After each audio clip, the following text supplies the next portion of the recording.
All new at 6 as Connecticut sits on the verge of legalizing marijuana for recreational use. A Colorado lawyer is warning it will spell trouble here. He says Colorado has learned that all too well.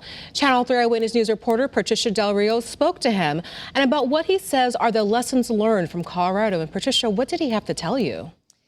Well, he had a lot to say. This is an attorney who actually helped write the amendment that ended marijuana prohibition in Colorado about a decade ago. He says it has turned out to be a nightmare in his state, and he says Connecticut should learn from Colorado's marijuana mistake.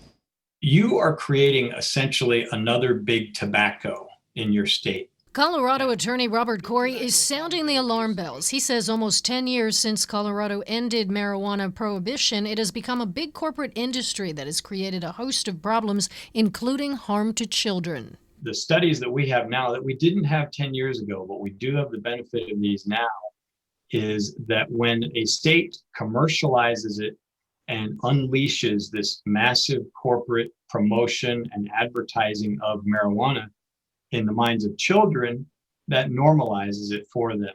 And then they are more likely to abuse it. Corey also says that the way marijuana is grown will pollute Connecticut. These growers grow it indoors, almost exclusively indoors. It is artificial lights, artificial air conditioning, artificial ventilation systems. The greenhouse gases and environmental emissions from this growing activity are extreme. Marijuana is the worst corporate polluter. He says pesticides used on the indoor-grown marijuana leads to another problem. So the growers are using gallons upon gallons, barrels of toxic chemicals to eliminate these natural predators that come in and infect plants. And so they're using this really without much oversight and without much regulation on them. And that comes into our groundwater.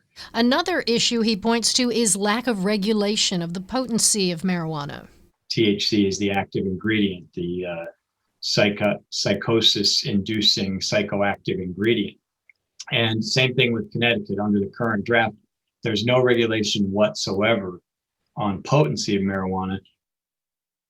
Now, Corey is not a lobbyist. He says he has no financial gain in speaking out. He says he just wants Connecticut to at least put in some guardrails that would limit potency of the marijuana and that would also reduce its negative environmental impact. I'm Patricia Del Rio, Channel 3 Eyewitness News.